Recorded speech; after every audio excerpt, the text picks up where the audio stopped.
ഇത് സുനോജ്, ഇതെൻ്റെ മോള് സെറ, 2ാം ക്ലാസ്സിൽ പഠിക്കുന്നു. ഞാൻ വരുന്നത് ഏറ്റുമാനൂരിൽ നിന്നാണ്.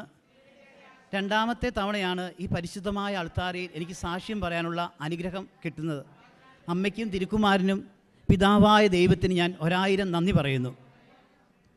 ഞാൻ ഉടമ്പടിയിൽ വെച്ചിട്ടുള്ള എൻ്റെ എല്ലാ നിയോഗങ്ങളും അമ്മ മാധ്യസ്ഥം വഹിച്ച് നടത്തി തന്നു. ഒന്നാമത്തെ എൻ്റെ കാര്യം എൻ്റെ കുഞ്ഞിൻ്റെ കാര്യമാണ്. എൻ്റെ കുഞ്ഞിൻ്റെ സ്കിന്നിന് ഭയങ്കര കട്ടിയാണ്, എപ്പോഴും ചൊറിച്ചിലായിരുന്നു. കുളിപ്പിച്ചാലും ഏത് ടൈമിലും ഒരുപാട് മരുന്ന് തേച്ചു, ഓയിൽമെൻറ്റും ഒക്കെ തേച്ചതാണ്, പക്ഷേ മാറുന്നില്ല. അവസാനം ഞാൻ അമ്മയുടെ തൈലം അവളുടെ നെറ്റിയിൽ ചേർത്ത് വിശ്വാസപ്രമാണം ചെല്ലിച്ചു. കുഞ്ഞിനെയും കൊണ്ട് വിശ്വാസപ്രമാണം ചെല്ലിച്ചു. അവളുടെ ആ ചൊറിച്ചിൽ അപ്രത്യക്ഷമായി. ഇപ്പോൾ അവൾക്ക് അങ്ങനത്തെ ചൊറിച്ചിലോ ഒരു ബുദ്ധിമുട്ടോ ഇല്ല. പിന്നെ എൻ്റെ കുഞ്ഞൊരു മലയാളം മീഡിയത്തിലായിരുന്നു ഞാൻ ആദ്യം പഠിപ്പിച്ചുകൊണ്ടിരുന്നത്. അമ്മയുടെ മരണം കഴിഞ്ഞ് എനിക്ക് ആ സ്കൂളിൽ വിടാൻ പറ്റത്തില്ല, കാരണം വണ്ടി 8 മണിക്ക് വരുമായിരുന്നു. അപ്പോൾ എൻ്റെ വീടിൻ്റെ അടുത്ത് ഒരു CBSE സ്കൂളുണ്ട്, അവിടെ ആകുമ്പോൾ 9:15 വിട്ടാൽ മതി. ഞാൻ അന്നേരം കുഞ്ഞിനെ ആ സ്കൂളിലേക്ക് മാറ്റി. ഒരു സെമസ്റ്റർ കഴിഞ്ഞായിരുന്നു ആ സ്കൂളിൽ കൊണ്ട് ആക്കുമ്പോൾ. അവിടെ ചെന്ന് ഒരാഴ്ച കഴിഞ്ഞിട്ട് കൊച്ചിനൊന്നും പഠിക്കാൻ പറ്റുന്നില്ല, ഭയങ്കര ബുദ്ധിമുട്ട്. അവിടുന്ന് അവർ പറഞ്ഞു വിട്ടു, മാക്സിമം ഒന്ന് ട്രൈ ചെയ്യിക്കുക, KCB റൈറ്റ് പോലും അവൾക്ക് എഴുതാൻ പറ്റുന്നില്ല എന്ന് പറഞ്ഞു. ഞാൻ വിശ്വാസപ്രമാണം ചൊല്ലി തൈലം തേച്ച് അവളുടെ ബാഗിനകത്ത് അമ്മയുടെ നേർച്ച വസ്തുവായ ഉപ്പും കൊടുത്തുവിട്ട് അമ്മയുടെ ഒരു ഫോട്ടോയും കൊടുത്തുവിട്ട് ഒറ്റ ആഴ്ച കൊണ്ട് ആ സ്കൂളിൽ ഏറ്റവും ടോപ്പാണ് എൻ്റെ കൊച്ച്. ഒരു മാർക്ക് പോലും കളയത്തില്ല, എല്ലാ വിഷയത്തിനും ഫുൾ മാർക്കാണ്. അതിന് അമ്മയ്ക്കും തിരുക്കുമാരനും 1000 നന്ദി പറയുന്നു. അടുത്ത എൻ്റെ കാര്യമാണ്. ഞാൻ 2019 കോപ്പറേറ്റീവ് ബാങ്കിൽ നിന്ന് 3,86,000 രൂപ ലോൺ എടുത്തിരുന്നു. ലോൺ എടുത്തിട്ട് അത് തിരിച്ചടയ്ക്കാൻ പറ്റിയില്ല. കാരണം എന്നാന്ന് വെച്ചാൽ എൻ്റെ വൈഫ് വിദേശത്താണ് ജോലി ചെയ്യുന്നത്. എൻ്റെ വൈഫിന് ലോൺ കിട്ടിയ പേയ്മെൻറ്റും ഞാനിവിടെ പലരിൽ നിന്നും മേടിച്ച് ഒരാൾക്ക് 60 ലക്ഷം രൂപ വായ്പ കൊടുത്തിരുന്നു. അയാൾ എനിക്ക് ഇതുവരെ തിരിച്ചു തന്നില്ല. അത് ഞാൻ അമ്മേനെ ഇപ്പോൾ ഏൽപ്പിച്ചിട്ടുണ്ട്. അയാളുടെ ഫോട്ടോ എൻ്റെ ഫോണിലുണ്ടായിരുന്നു, അമ്മയെ കാണിച്ചിട്ടുണ്ട്. അമ്മ അത് ഏറ്റെടുത്തിട്ടുണ്ടെന്ന് എനിക്ക് ഉറച്ച് വിശ്വാസമുണ്ട്. ലോൺ അടയ്ക്കാൻ അതുകൊണ്ട് പറ്റിയില്ല. 40,000 രൂപ ഇൻട്രസ്റ്റ് അടിച്ചു. പിന്നെ ഒരു കാരണത്താലും അടയ്ക്കാൻ പറ്റിയില്ല. എൻ്റെ അമ്മയെക്കൊണ്ടാണ് ഞാൻ ലോൺ എടുപ്പിച്ചത്. അമ്മ മരിച്ചു 6 മാസം കഴിഞ്ഞപ്പോൾ ബാങ്കിൽ നിന്ന് നോട്ടീസ് വന്നു, എത്രയും പെട്ടെന്ന് ലോൺ അടയ്ക്കണം. ഒരു മാർഗ്ഗവും ഇല്ല, കയ്യിൽ ഒരു ക്യാഷിന് ഒരു വഴിയില്ല, അയാളൊട്ട് പൈസ തന്നിട്ടുമില്ല. ഞാൻ അമ്മയോട് ചോദിച്ചു, എന്താ അമ്മയെ ചെയ്യാൻ മാർഗ്ഗം എന്ന് ചോദിച്ചു. അമ്മ പറഞ്ഞു, നീ എന്തായാലും ബാങ്കിലേക്ക് ചെല്ല്. ഞാൻ അമ്മയും കൂട്ടി, അതായത് ഉടമ്പടി കാശ് രൂപവും എടുത്ത് നേരെ കോപ്പറേറ്റീവ് ബാങ്കിൽ ചെന്നു. ബാങ്കിൽ ചെന്നപ്പോൾ ബാങ്കിലെ മാനേജർ അവിടെ ഇല്ല, ലീവിലാണ്, സെക്രട്ടറി മാഡം.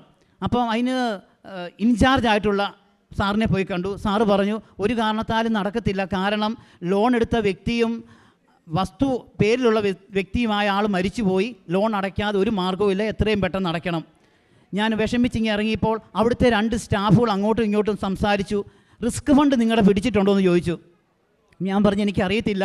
അവർ നേരെ പോയി കമ്പ്യൂട്ടറിൽ നോക്കിയപ്പോൾ 500 രൂപ റിസ്ക് ഫണ്ട് പിടിച്ചിട്ടുണ്ട്, കുടിശ്ശിക ഉള്ളതുകൊണ്ട് അവർക്കൊന്നും ചെയ്യാൻ പറ്റത്തില്ലെന്ന് പറഞ്ഞു. സാധാരണ കോപ്പറേറ്റീവ് ബാങ്കിൽ കുടിശ്ശിക ഉണ്ടെങ്കിൽ അവർ തിരിഞ്ഞു നോക്കിയല്ല. അമ്മയുടെ ആ ഇടപെടൽ കൊണ്ടാണ് അവർ ആ റിസ്ക് ഫണ്ടിൻ്റെ കാര്യം നോക്കിയത്. ഞാൻ നേരെ എന്നാ ചെയ്തെന്ന് വെച്ചാൽ, നമ്മുടെ സഹകരണ വകുപ്പ് മന്ത്രി VN വാസവൻ സാറ് ഞങ്ങളുടെ അവിടെയാണ് ഓഫീസ്. ഞാനിവിടെ ധ്യാനം കഴിഞ്ഞ് പോകുമ്പോൾ കാണാം, ഒരുപാട് വണ്ടി അവിടെയുണ്ട്, ഒരുപാട് പേര് സാറിനെ കാണാൻ വന്ന് നിൽക്കുന്നത്. ഞാനൊരു 3 പേജിൻ്റെ ഒരു അപേക്ഷ എഴുതി ഒരു സൺഡേയിൽ സാറിനെ കാണാൻ പോയി. ഭയങ്കര തിരക്കായിരുന്നു, എങ്കിലും സാറിൻ്റെ മുറിയിലോട്ട് എനിക്ക് കയറാനുള്ള അനുവാദം കിട്ടി. ഞാൻ ഈ അപേക്ഷ കൊണ്ട് 3-4 പേരകത്ത് നിൽപ്പുണ്ട്, അപേക്ഷ കൊണ്ട് സാറിൻ്റെ കൊടുത്തു. അപ്പം ഞാൻ ഒറ്റയ്ക്കല്ല പോയത്, ഉടമ്പടി കാശ് രൂപ എൻ്റെ കയ്യിലുണ്ട്, നേർച്ച വസ്തുവായ ഉപ്പുമായിട്ടാണ് പോയത്. ഉടമ്പടി കാശ് രൂപ എൻ്റെ വലത് കൈ പിടിച്ചിട്ട് ഞാൻ ആ അപേക്ഷ ആ സാറിൻ്റെ കയ്യിലോട്ട് കൊടുത്തു. സാറ് 3 പേജും ഫുൾ വായിച്ചു. ഞാൻ അത്ഭുതപ്പെട്ടു പോയി. സാധാരണ ഇങ്ങനെ അപേക്ഷയൊക്കെ കൊണ്ട് ചെയ്താൽ അവർ ഇങ്ങനെ മൊത്തം ഒന്ന് ഓടിച്ച് നോക്കും, ഫോൺ നമ്പർ അതിലുണ്ട്, കോൺടാക്റ്റ് ചെയ്യാൻ കേട്ടോ, വേണ്ടത് ചെയ്യാം എന്ന് പറഞ്ഞ് വിടാറുള്ളൂ. 3 പേജും വായിച്ചിട്ട് ഉടനെ തന്നെ അവിടുത്തെ സ്റ്റാഫിനെ വിളിച്ചിട്ട് പറഞ്ഞു, ഇവർക്ക് വേണ്ടത് പെട്ടെന്ന് തന്നെ ചെയ്തു കൊടുക്കാൻ. എനിക്ക് ഗവൺമെൻറ്റിൽ നിന്ന് 1.5 ലക്ഷം രൂപ സാറ് വാങ്ങി തന്ന് എൻ്റെ മുതലിലേക്ക്, കോപ്പറേറ്റീവ് ബാങ്കിലെ ലോണിൻ്റെ മുതലിലേക്ക് അടച്ചു തന്നു. ബാലൻസ് പൈസ അടയ്ക്കാൻ 6 മാസത്തെ സാവകാശവും സാറ് മേടിച്ചു തന്നു. ഞാൻ സാറിനെ അമ്മയുടെ മുമ്പിൽ സമർപ്പിക്കുകയാണ്. ഇത് എന്നെപ്പോലുള്ള അർഹതപ്പെട്ടവർ ചെല്ലുമ്പോൾ ഇനിയും ഇങ്ങനെ ചെയ്യാൻ സാറിന് സാധിക്കട്ടെ.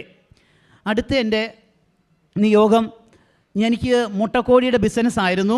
500 കോഴി ഉണ്ടായിരുന്നു. അമ്മ മരിച്ച്, ഞാനും അമ്മയും കൂടിയാണ് നടത്തിക്കൊണ്ടിരുന്നത്. അമ്മ മരിച്ചു കഴിഞ്ഞ് എനിക്കത് നടത്താൻ ഭയങ്കര ബുദ്ധിമുട്ടായി. 250 കോഴിയെ ഒരാൾക്ക് കൊടുത്തു.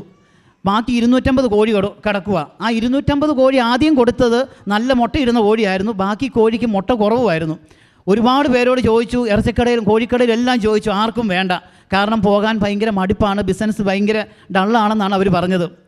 ഞാൻ കോഴിക്കൂടിൻ്റെ അടിയിൽ കൊണ്ട് നേർച്ച വസ്തുവായ ഉപ്പിട്ട് ഒരാഴ്ച വിശ്വാസ പ്രമാണം രാവിലെ ഉച്ചയ്ക്കും വൈകിട്ടും ചൊല്ലി. ഒരാഴ്ച കഴിഞ്ഞപ്പോൾ ഒരു കോഴിക്കടക്കാരൻ എന്നെ വിളിച്ചിട്ട് പറഞ്ഞു, ഒരു 5 കോഴിയെ കൊണ്ട് തരാൻ പറഞ്ഞു. ഞാൻ 5 കോഴിയെ കൊണ്ട് കൊടുത്തു.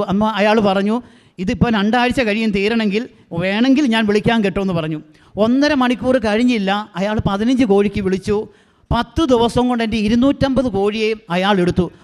ഭയങ്കര ഒരു അത്ഭുതം. കാരണം അയാൾക്ക് കോഴി വേണ്ടെന്ന് പറഞ്ഞതാണ്. അമ്മ എന്നെ അങ്ങനെ അനുഗ്രഹിച്ചു. അത് ഞാൻ 1000 നന്ദി പറയുന്നു.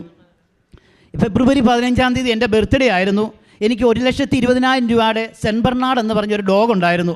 അപ്പോൾ എനിക്കതിനെ വിൽക്കാൻ ഭയങ്കര ബുദ്ധിമുട്ടാണ്. കാരണം വലിയ ഡോഗ് ആയതുകൊണ്ട് ആരും മേടിച്ചുകൊണ്ട് പോവുകയില്ല. അമ്മയോട് ഞാൻ പ്രാർത്ഥിച്ച, അമ്മയെ ബർത്ത്ഡേയുടെ ഗിഫ്റ്റായിട്ട് എനിക്ക് ഈ ഡോഗിനെ വിൽക്കാൻ സാധിക്കണം, അമ്മ എനിക്ക് ഗിഫ്റ്റ് തരണമെന്ന്. ഫെബ്രുവരി 15-ാം തീയതി എൻ്റെ ബർത്ത്ഡേയുടെ അന്ന് രാവിലെ തന്നെ എൻ്റെ ഡോഗിനെ മേടിക്കാൻ ആൾ വന്ന് എനിക്ക് ക്യാഷും തന്ന് എൻ്റെ ഡോഗിനെ കൊണ്ടുപോയി. അതിന് ഞാൻ അമ്മയ്ക്കും തിരുക്കുമാരനും പിതാവായ ദൈവത്തിനും 1000 നന്ദി പറയുന്നു. എല്ലാ ആഴ്ചയിലും ഞാൻ ഇവിടെ ധ്യാനം കൂടാൻ വരുന്നതാണ്. നേരത്തെ വ്യാഴാഴ്ചയായിരുന്നു ധ്യാനം. ഒരു വ്യാഴാഴ്ച ഞാൻ വന്നപ്പോൾ ധ്യാനമില്ല. അപ്പോൾ എനിക്ക് ഭയങ്കര വിഷമം തോന്നി. ഞാനിവിടെ ഇരുന്ന് കുറച്ച് ജപമാല ചൊല്ലി. എന്നിട്ട് അന്നേരം എന്നോട് പറയുക, നീ മെഡിക്കൽ കോളേജിൽ പോ. ഞാൻ മെഡിക്കൽ കോളേജിൽ 4-ാം വാർഡിൽ മാനസികാസ്വസ്ഥത ഉള്ളവരെ കാണാൻ എല്ലാ ആഴ്ചയിലും പോകുന്നതായിരുന്നു. ഞാൻ അന്ന് ഇവിടുന്ന് നേർച്ച വസ്തുക്കളെല്ലാം മേടിച്ച് ഒരു 10,900 രൂപയുടെ നേർച്ച വസ്തു മേടിച്ച് വീട്ടിൽ ചെന്നു. വീട്ടിൽ ചെന്നപ്പോൾ ചേട്ടത്തേക്ക് പനിയായിട്ട് കിടക്കുവാണ്. അവിടെ ഒന്നും ഉണ്ടാക്കിയിട്ടില്ല. പിള്ളേർ സ്കൂൾ വിട്ട് വരും. എങ്കിലും ഞാനത് മൈൻഡ് ചെയ്തില്ല. നേരെ 10,3500 രൂപ വീട്ടിലിരിപ്പുണ്ട്. അതും എടുത്ത് ഈ നേർച്ച വസ്തുവായിട്ട് മെഡിക്കൽ കോളേജിൽ പോയി. മെഡിക്കൽ കോളേജിൻ്റെ 4-ാം വാർഡിൽ ചെന്ന് അവിടെ എല്ലാവരുമായിട്ട് സംസാരിച്ചു. നേർച്ച വസ്തുക്കൾ കൊടുത്തു. അവർക്ക് വേണ്ടി വരുന്ന എൻ്റെ കയ്യിലുണ്ടായിരുന്ന ക്യാഷും ഞാൻ കൊടുത്തു. എന്നിട്ട് ഞാനിങ്ങനെ ഇറങ്ങാൻ തുടങ്ങിയപ്പോൾ ഒരു അപ്പച്ചനും അമ്മച്ചിയും ഒരു ബെഡേൽ ഇരുന്ന് പച്ചവെള്ളം കുടിക്കുക. 5 മണിയായി ആ ടൈമിൽ. ഞാൻ ചോദിച്ചത്, അതെന്നാ വെള്ളം കുടിക്കുന്നേ, ചായ കുടിക്കുന്നില്ല എന്ന് ചോദിച്ചപ്പോൾ അടുത്തിരുന്നവർ പറഞ്ഞു, അവർക്ക് ആരുമില്ല, പൈസയുടെ ബുദ്ധിമുട്ടുമാണെന്ന്. എൻ്റെ കയ്യിലുണ്ടായിരുന്ന ക്യാഷ് മൊത്തം കൊടുത്തു. 1000 രൂപ എൻ്റെ കയ്യിൽ ബാലൻസ് ഉള്ളൂ. എനിക്ക് ചിക്കൻ മേടിച്ചുകൊണ്ട് വീട്ടിലോട്ട് പോകണം. ഞാൻ ഒന്നും കൊടുക്കാതെ പുറത്തോട്ട് ഇറങ്ങി. കുറച്ച് കഴിഞ്ഞ് അങ്ങ് നടന്നു കഴിഞ്ഞപ്പോൾ എൻ്റെ മനസ്സിൽ പറയുക, ചിക്കനേക്കാളും അത്യാവശ്യം അവർക്ക് ചായക്ക് ക്യാഷ് കൊടുക്കാൻ മേലേന്ന്. ഞാൻ തിരിച്ച് വന്ന് ആ 1000 രൂപയിൽ നിന്ന് 500 രൂപ അപ്പച്ചൻ്റെ കൊടുത്തിട്ട് പറഞ്ഞു, നിങ്ങൾ 2 പേരും ചായ മേടിച്ച് കുടിക്കുക കേട്ടോ എന്ന്. എന്നിട്ട് ഞാൻ തിരിച്ച് ചിക്കനും ഒക്കെ മേടിച്ച് വീട്ടിൽ വന്നു. പിറ്റേ ദിവസം ഞങ്ങളുടെ പള്ളിയിൽ, ഇടവക പള്ളിയിലെ കൊടി കയറുവാണ്. കൊച്ചിൻ്റെ കൈ ക്യാഷ് കൊടുത്ത് വിടണം, ചേട്ടൻ്റെ പിള്ളേർക്ക് കൊടുക്കണം. ക്യാഷ് വരണമെങ്കിൽ 3-4 ദിവസം കൂടെ കഴിയും. ആരോടും ചോദിക്കാൻ മടിയും. അക്കൗണ്ടിൽ 1000 രൂപ കിടപ്പുണ്ട്. പക്ഷേ ഞാൻ ഉറങ്ങാൻ കയറിയിട്ട് ഫോണിനകത്ത് ചുമ്മാ ഒന്ന് നോക്കിയപ്പോൾ എൻ്റെ അക്കൗണ്ടിനകത്ത് 35,000 രൂപ കിടക്കുന്നു. അന്ന് തന്നെ വന്നിരിക്കുന്നത്. ഞാൻ അന്നേരം വൈഫിനെ വിളിച്ചു. വൈഫ് 1,00,000 രൂപയാണ് അയക്കുന്നത്. ഈ 35,000 രൂപ അല്ല, സാലറി വന്നിട്ടുമില്ല. അപ്പം ഞാൻ ചോദിച്ചപ്പോൾ പുള്ളിക്കാരി അയച്ചിട്ടില്ല. പിറ്റേ ദിവസം ബാങ്കിലെ മാനേജർ എൻ്റെ ഫ്രണ്ടാണ്. ആ സാറിനെ പോയി ഞാൻ കണ്ട് സാറിനോട് ചോദിച്ചപ്പോൾ സാറ് പറഞ്ഞു, ഈ ക്യാഷ് എവിടുന്ന് വന്നതാണെന്ന് ഞങ്ങൾക്കൊരു പിടുത്തവുമില്ല, ഗവൺമെൻറ്റിൽ നിന്നോ വല്ലതും വന്നതായിരിക്കും. അങ്ങനെ 3,500 രൂപ മെഡിക്കൽ കോളേജിൽ കൊടുത്ത് ക്യാഷ് ഇല്ലാതെ വേദനിച്ച സമയത്ത് 35,000 രൂപ അമ്മ മാധ്യസ്ഥം വഹിച്ച് എനിക്ക് മേടിച്ചു തന്നു. 1000 നന്ദി ഞാൻ പറയുന്നു. പിന്നെ വെളുപ്പിനെ 3 മണിക്ക് അമ്മയുടെ സുഗന്ധത്തിൻ്റെ, മുല്ലപ്പൂവിൻ്റെ സുഗന്ധം എനിക്ക് അനുഭവപ്പെട്ടിട്ടുണ്ട്. അടുത്തതാണ് ടൈം ഷോർട്ടിങ് എന്ന് പറഞ്ഞ് അച്ഛൻ പറയുന്ന എൻ്റെ സാക്ഷ്യം. അതായത് എൻ്റെ വൈഫ് കുവൈറ്റിലാണ് ജോലി ചെയ്യുന്നത്. അവിടെ കോൺട്രാക്റ്റ് ബേസാണ്. ഇവിടെ സാക്ഷ്യം എഴുതി പ്രാർത്ഥിച്ചിട്ട് ഒരു വർഷത്തെ കോൺട്രാക്റ്റ് ഞങ്ങൾക്ക് റിന്യൂവൽ ചെയ്ത് കിട്ടി. പിന്നെ ഒരു 6 മാസവും കൂടെ കിട്ടി. അത് കഴിഞ്ഞപ്പോൾ അവിടെ എല്ലാവരും മാറേണ്ടി വന്നു. എനിക്ക് ബാങ്കിൽ ലോണുണ്ട്. ഈ 60 ലക്ഷം രൂപ വായ്പ കൊടുത്ത ആൾ തന്നിട്ടില്ല. വല്ലാത്ത ഞെരുക്കം, എങ്ങനെ ലോൺ അടയ്ക്കും, വല്ലാതെ വേദനിച്ച് ഞാൻ അമ്മയോട് പറഞ്ഞു, അതൊരു വഴി കാണിച്ചു തരണമേ എന്ന് ഞാൻ പറഞ്ഞു. പ്രാർത്ഥിച്ചിട്ട് ഇവിടുന്ന് ഇറങ്ങി അന്ന് എൻ്റെ ഒരു ഫ്രണ്ട് വിളിച്ചിട്ട് പറഞ്ഞു, UK ഒരു ബയോഡേറ്റ കൊടുക്കാൻ. ഞങ്ങൾ UK നേരത്തെ കൊടുത്തതാണ്. ഒരു റിപ്ലൈ അവിടെ നിന്ന് വന്നില്ല. ബയോഡേറ്റ കൊടുത്തു. വീട്ടിൽ ചെന്ന് കഴിഞ്ഞപ്പോൾ ബയോഡേറ്റക്കാർ എൻ്റെ വൈഫിനെ വിളിച്ചു. അവർ ബയോഡേറ്റ സെലക്ട് ആക്കി. എല്ലാം പെട്ടെന്ന് ടൈം ഷോർട്ടനിങ്ങാണ്. ഇൻ്റർവ്യൂ നടത്തി. ഇൻ്റർവ്യൂ പാസ്സായി. പക്ഷേ എന്ത് ചെയ്താലും വൈഫ് IELTS എഴുതിയല്ല. UKV IELTS ആണ് എഴുതേണ്ടത്. അത് എഴുതിയല്ല. കാരണം പഠിത്തമായിട്ട് ടച്ച് വിട്ടുപോയി. ഉള്ളി പ്രാക്ടിക്കൽ മാത്രമേ ഉള്ളൂ. ഞാൻ വൈഫ് അറിയാതെ വൈഫിൻ്റെ ഫോട്ടോയുമായിട്ട് അച്ഛനെ വന്ന് കണ്ടു. അച്ഛൻ അമ്മേനെ കാണിച്ച് പ്രാർത്ഥിച്ചു. അച്ഛൻ എൻ്റെ കവള് തടിച്ചിട്ട് പറഞ്ഞു, നീ ഇവിടെ സാക്ഷ്യം പറഞ്ഞാൽ മതിയെന്ന്. ഞാൻ ഇവിടുന്ന് ഇറങ്ങി വീട്ടിൽ ചെല്ലുന്നതിന് മുമ്പ് വൈഫ് പറഞ്ഞു, എക്സാമിനുള്ള ഡേറ്റ് ഞാൻ എടുത്തിട്ടുണ്ടെന്ന്. ഞാൻ അത്ഭുതപ്പെട്ടു പോയി. അന്നേരം അമ്മ അത് ഏറ്റെടുത്തു. അച്ഛൻ പറഞ്ഞപ്പോൾ അമ്മ അത് സ്വീകരിച്ചെന്ന് എനിക്ക് മനസ്സിലായി. എക്സാം പിറ്റേ മാസമായിരുന്നു. എക്സാം പാസ്സായി പോകുന്നതിന് 12 ലക്ഷം രൂപ വേണം. ഒരു കാശിന് ഒരു മാർഗ്ഗവും ഇല്ലാത്ത സമയം. ആ 12 ലക്ഷം രൂപയും എവിടുന്ന് വന്നെന്ന് എനിക്കറിയത്തില്ല. തിരിച്ചു കൊടുക്കേണ്ടാത്ത ലക്ഷങ്ങളുണ്ട്. എന്തെങ്കിലും ഉള്ളപ്പോൾ തിരിച്ചു കൊടുത്താൽ മതിയെന്ന് പറഞ്ഞവരുണ്ട്. അങ്ങനെ എൻ്റെ വൈഫ് കയറി യു കെയിലെത്തി. പിറ്റേ ദിവസം തന്നെ വൈഫ് ജോലിക്ക് കയറി 15 ദിവസത്തിനുള്ളിൽ എൻ്റെ വൈഫിന് വീട് അവിടെ കിട്ടി. അത് ഭയങ്കര അത്ഭുതമാണ്. കാരണം 3 മന്ത് സാലറി വന്നിട്ടേ ഉള്ളൂ. ഓൺലൈനിൽ അപ്ലൈ ചെയ്താൽ മാത്രമേ ഉള്ളൂ വീട് വാടകയ്ക്ക് കിട്ടുകയുള്ളൂ. അല്ലാതെ വീട് വാടകയ്ക്ക് കിട്ടുന്നതല്ല. അപ്പം ഞാനിവിടെ ആ ഞായറാഴ്ച ഇവിടെ സെപ്റ്റംബർ മാസമാണ്, വണക്കമ്മ 8 നോമ്പിൻ്റെ ടൈമിലാണ്. അപ്പം ഞാനിവിടെ വന്നു. അച്ഛനെ ഒന്ന് കാണാം എന്ന് പ്രാർത്ഥിക്കാം. കൊച്ചച്ഛനെയാണ് കാണാൻ ഉദ്ദേശിച്ചത്. അച്ഛനെ കാണാൻ വേണ്ടി ഞാൻ ആ പുറകിലോട്ട് പോയിരുന്നു. കാരണം 8 നോയമ്പാണ്, കൊച്ചിനോട് ഒച്ച വെക്കുന്നുണ്ടല്ലോ എന്ന് വിചാരിച്ച്. എന്നാൽ അതെല്ലാം മാറിക്കോളും. കൊച്ചച്ഛനെ കാണാൻ പുറകിൽ ചെന്ന് നിന്നിട്ട് അച്ഛനെ കാണാൻ പറ്റിയില്ല. അച്ഛനൊരു ഫോണിൽ സംസാരിച്ച് അകത്തോട്ട് മാറി. അപ്പം വല്യച്ഛനും കൂടെയുള്ള സിസ്റ്ററും വേറെ 2-3 പേരും കൂടെ സ്പീഡിൽ നടന്നു വരുക. അച്ഛൻ എന്നോട് ചോദിച്ചു, ഇതെന്നാ മകനെ ഇവിടെ നീ നിൽക്കുന്നതെന്ന് ചോദിച്ചു. സൺഡേ ആണെന്ന് ഓർത്തോണം, ആരെയും അച്ഛൻ ബ്ലെസ് ചെയ്യുന്നതല്ല. അതിനു മുമ്പ് ഒരു കാര്യമുണ്ട്. കാരണം ഞാൻ എല്ലാ ദിവസവും ജപമാല ചെല്ലുമ്പോൾ ഒരു പ്രത്യേക നിയോഗം വെക്കും. VP ജോസഫ് അച്ഛൻ എന്നെ ഒരുപാട് ഇഷ്ടമായിരിക്കണമെന്ന്, അച്ഛൻ എന്നെ ഒരുപാട് ഇഷ്ടപ്പെടണമേ എന്ന് ഞാൻ എപ്പോഴും പ്രാർത്ഥിക്കും. അത് അച്ഛൻ ഇവിടെ ധ്യാനത്തിന് വരുമ്പോൾ പണ്ട് നോക്കത്തില്ല, എന്നെ ചിരിക്കാൻ തുടങ്ങി, പിന്നെ എന്നെ കൈപൊക്കി കാണിക്കാൻ തുടങ്ങി. അങ്ങനെ ഭയങ്കര സ്നേഹമായി. അന്ന് ഈ വെളുപ്പിനെ ഞാൻ പ്രാർത്ഥിച്ചപ്പോൾ പറഞ്ഞു, അമ്മേ ഇന്നെനിക്ക് അച്ഛൻ എന്നെ ഇഷ്ടമാണെന്നുള്ള തെളിവ് കാണിച്ചു തരണേന്ന്. ഞാൻ അങ്ങനെ ഈ കാര്യത്തിന് വേണ്ടി കൊച്ചച്ഛനെ കാണാൻ വേണ്ടിയാണ് ശരിക്കും പുറകിൽ പോയത്. വല്യച്ഛനാണ് നടന്നു വന്നത്. ഈ വല്യച്ഛൻ ഇങ്ങോട്ട് ചോദിച്ചു, അച്ഛൻ എന്നാ ചെയ്തു? തിരിഞ്ഞിങ്ങ എൻ്റെ അടുത്ത് വന്നിട്ട് എൻ്റെ തലയിൽ എന്നാ മോനെ കാര്യം എന്ന് ചോദിച്ചു. ഞാൻ പറഞ്ഞു, അച്ഛാ പെട്ടെന്ന് എനിക്ക് പറയാൻ ഒന്നുമില്ലാഞ്ഞ്. ഞാൻ പറഞ്ഞു, വൈഫിന് വീട് കിട്ടിയില്ല അച്ഛാ, പെട്ടെന്ന് വീട് കിട്ടിയാൽ ഞങ്ങൾക്ക് പോകാൻ പറ്റുള്ളൂ എന്ന് പറഞ്ഞു. അച്ഛൻ ഒരു 5 മിനിറ്റ് നേരം എൻ്റെ തലയിൽ കൈവച്ച് അവിടെ പ്രാർത്ഥിച്ചു. ഞാൻ അന്നേരം ഭയങ്കരമായിട്ട് അത്ഭുതപ്പെട്ടു പോയി. സൺഡേ അച്ഛൻ ആരെയും തൊടുന്നതല്ല, പക്ഷേ എനിക്ക് അമ്മയോട് ഞാൻ പ്രാർത്ഥിച്ച് അച്ഛൻ എന്നെ ഇഷ്ടമാണെന്നുള്ള തെളിവ് എനിക്ക് കാണിച്ചു തരണമെന്ന് പറഞ്ഞു. അതേപടി ഇഷ്ടം അച്ഛൻ എന്നെ അവിടെ കാണിച്ചു. അതുപോലെ തന്നെ പിറ്റേ ദിവസം തന്നെ എൻ്റെ വൈഫിന് അവിടെ വീട് ശരിയായതും ഭയങ്കര അത്ഭുതമാണ്. കാരണം അവിടെ 1 വർഷമായ സ്റ്റാഫുണ്ട്. അവർ ഹസ്ബൻഡിനെയും പിള്ളേരെ കൊണ്ടുപോകാൻ വേണ്ടി വീട് എടുത്തിട്ടുണ്ട്. ആ പുള്ളിക്കാരിക്ക് ജോലി സ്ഥലത്ത് പെട്ടെന്ന് എന്തോ പ്രോബ്ലം ഉണ്ടായി. ആ പുള്ളിക്കാരിക്ക് അവിടുന്ന് മാറേണ്ടി വന്നു. അങ്ങനെ ആ പുള്ളിക്കാരിയുടെ വീട് ഞങ്ങൾക്ക് തരാമെന്ന് പറഞ്ഞു. ഒരു സെക്യൂരിറ്റി പോലും കൊടുക്കാതെ ഞങ്ങൾക്ക് 15 മിനിറ്റ് യാത്രയുള്ളൂ അവിടുന്ന്. ആ വീട് ഞങ്ങൾക്ക് അമ്മ അനുവദിച്ചു തന്നു. അതുപോലെ അത്ഭുതകരമായിട്ടാണ് ആ വീട് കിട്ടിയത്. അതിന് ശേഷം എന്നെയും കൊച്ചിനെയും കൊണ്ടുപോകാനുള്ള പേപ്പർ വർക്കുകൾ ചെയ്യണം. അപ്പം ഞാൻ വൈഫിനോട് പറഞ്ഞു, വീട് കിട്ടിയല്ലോ, ഇനി പേപ്പർ വർക്ക് സ്റ്റാർട്ട് ചെയ്യാൻ പറഞ്ഞു. പേപ്പർ വർക്കിനുള്ള കാര്യങ്ങളെല്ലാം സ്റ്റാർട്ട് ചെയ്തു. VFS കൊണ്ട് ഫോം കൊടുത്തു. ഞങ്ങൾക്ക് ഡേറ്റ് കിട്ടി. ഞങ്ങൾ 2 പേരും ചെന്നു. അവിടെ ചെന്നപ്പോൾ അവർ പറഞ്ഞു 10 അല്ലെങ്കിൽ 14 വർക്കിംഗ് ഡേയ്സ് വേണം എന്ന് പറഞ്ഞു. ഞാൻ വീട്ടിൽ വന്ന് അമ്മയോട് പ്രാർത്ഥിച്ചത് 10 ഡേയ്സിനുള്ളിൽ എൻ്റെയും കൊച്ചിൻ്റെയും വിസ വരണമെന്നുള്ളതാണ്. പക്ഷേ 3 ഡേയ്സിനുള്ളിൽ അവിടുന്ന് വിളിച്ച് പറഞ്ഞു, നിങ്ങളുടെ പാസ്പോർട്ട് ഡിസ്പാച്ച് ആയിട്ടുണ്ട്, വന്ന് കളക്ട് ചെയ്യാൻ. ഞാൻ ഒരുപാട് പേടിച്ചു. കാരണം എൻ്റെ പെങ്ങൾ UK അവൾ പറഞ്ഞു 3 ദിവസം കൊണ്ട് വരുന്നത് റിജക്റ്റാണ്, അവൾക്ക് ആദ്യം അങ്ങനെ വന്നതാണ്. പിന്നെ അതുപോലെ എൻ്റെ വൈഫിൻ്റെ ഒരു കൂട്ടുകാരിയുടെ ഹസ്ബൻഡ് അവിടുന്ന് വിളിച്ചിട്ട് പറഞ്ഞു, അവരുടെ ഇങ്ങനെ BFS കൊടുത്തിട്ട് അവരുടെ ഹസ്ബൻഡിൻ്റെ വന്നു, കൊച്ചിൻ്റെ ഇതുവരെ വന്നില്ല, 2 മാസമായി, ഒന്ന് അവിടെ ചോദിക്കാവോ എന്ന് ചോദിച്ചാണ് എന്നെ വിളിച്ചത്. ഞാൻ അന്നേരം അതും കൂടെ കേട്ടപ്പോൾ വല്ലാതെ വേദനിച്ചു. എന്ത് ചെയ്യണമെന്ന് അറിയത്തില്ല. ഇവിടുത്തെ പത്രം ഉണ്ടായിരുന്നു എൻ്റെ കയ്യിൽ. ഞാൻ നേരെ മെഡിക്കൽ കോളേജിൽ കൊണ്ടുപോയി 3 കെട്ട് പത്രം അന്നുണ്ടായിരുന്നു. ആ പത്രവും കൊടുത്ത് വിശ്വാസ പ്രമാണവും ചൊല്ലി. പിന്നെ എനിക്ക് അച്ഛനെ 15 വർഷം പിടിച്ചു നിർത്തിയത് അച്ഛൻ പറയുന്നത് കർത്താവിൻ്റെ മാലാഹ ചൊല്ലി. എനിക്ക് ജപമാല കാണാതെ ചെല്ലാൻ അറിയത്തില്ല. കർത്താവിൻ്റെ മാലാഹ ആ ബസ്സേലിരുന്ന് ചൊല്ലി. ഞാൻ നേരെ കൊറിയർ ഓഫീസിൽ ചെന്ന് അവർ പാസ്പോർട്ട് എൻ്റെ കയ്യിലോട്ട് തന്നു. ഞാൻ കാശ് രൂപം വെച്ച് അതിൻ്റെ പൊക്കത്ത് വെച്ച് പ്രാർത്ഥിച്ച് വിശ്വാസ പ്രമാണം ചൊല്ലി. എൻ്റെ കൊച്ചിൻ്റെയാണ് ആദ്യം പൊട്ടിച്ച് നോക്കിയപ്പോൾ കൊച്ചിൻ്റെ വിസ അടിച്ചിട്ടുണ്ട്. അതിന് തൊട്ട് പുറകെ എൻ്റേത് നോക്കി. അതുപോലെ തന്നെ ഞങ്ങളുടെ 2 പേരുടെയും വിസ 3 ഡേയ്സിനുള്ളിലാണ് ഞങ്ങളുടെ കയ്യിൽ കിട്ടിയത്. അമ്മയ്ക്കും തിരുക്കുമാരനും 1000 നന്ദി. ഇത്രയെല്ലാം എനിക്ക് അനുഗ്രഹം കിട്ടിയത് എങ്ങനെയാണെന്നൊന്ന് മനസ്സിലാക്കണ്ടേ.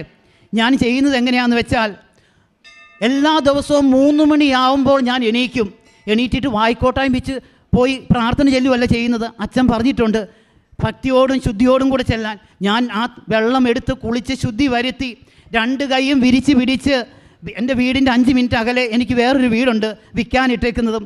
ആ വീട്ടിലോട്ട് ഞാൻ ആ 3 മണിക്ക് നടന്നു പോകും. വീട്ടുകാർ പറയും ഈ സമയത്ത് നടന്നു പോകല്ലെന്ന്. ഞാൻ നടന്നു പോകും. കാരണം എനിക്ക് ഒച്ചയിൽ ഈ ചെവി കൂടെ കേട്ട് ഈ ചെവി കൂടെ ഇറങ്ങി വരണം.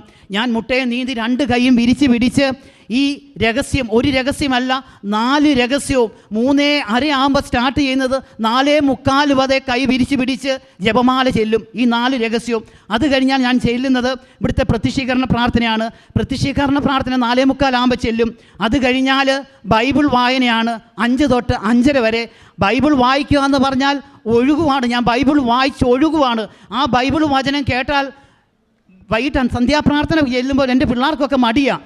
പക്ഷേ എൻ്റെ ബൈബിൾ വാചനം കേട്ട് കഴിഞ്ഞാൽ പിറ്റേ ദിവസം ഞാൻ അത് പിന്നെയും റിപ്പീറ്റ് ചെയ്യുവാണ്. എൻ്റെ ഈ കൊച്ചു പറയും, പപ്പാ ഇന്നലെ ഇതല്ലേ വായിച്ചെന്ന്. കാരണം അത്രയ്ക്കും ഞാൻ ഒഴുകിയാണ് ബൈബിൾ വായിക്കുന്നത്. ഇതെനിക്ക് പഠിക്കാൻ സാധിച്ചത് എൻ്റെ വികാരിയച്ഛൻ്റെ, ഞങ്ങളുടെ ഇടവക വികാരിയച്ഛൻ ബൈബിൾ വായിക്കുന്നത് അങ്ങനെയാണ്. അത് കേട്ടാണ് ഞാൻ അങ്ങനെ വായിക്കുന്നത്. അത് കഴിഞ്ഞാൽ ഞാനും എൻ്റെ കൊച്ചും കൂടെ 6 മണിക്കത്തെ കുർബാനയ്ക്ക് നേരെ ഞങ്ങളുടെ ഇടവക പള്ളിയിൽ പോകും. അച്ഛൻ്റെ കുർബാനയും കൂടി അത് കഴിഞ്ഞ് സെമിത്തേരി കയറി അവർ എവിടെയുള്ള എല്ലാവർക്കും വേണ്ടി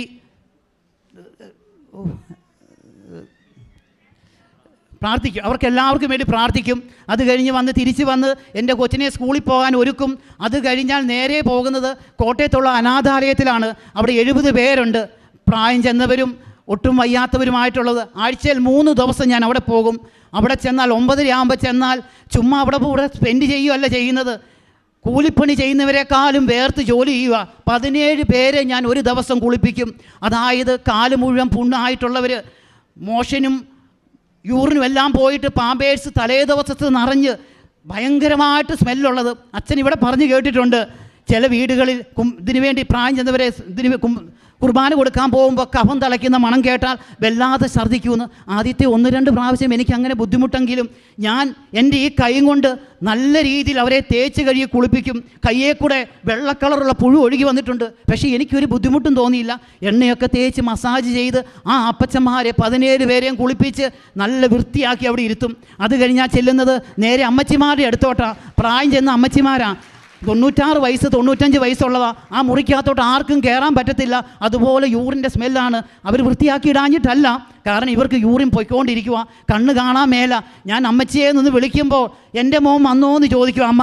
ഞാൻ ചെന്ന് വെള്ളം ചൂടാക്കി അവരെ കുളിപ്പിക്കുക എന്ന് പറഞ്ഞാൽ വെള്ളം മേത്തോട്ട് മൊത്തം ഒഴിക്കുമല്ല, കാലയിൽ ആദ്യം കുറച്ചൊഴിക്കും. കാരണം നല്ല ചൂട് വേണം. ഇത്രയും പ്രായമായവരാണ്.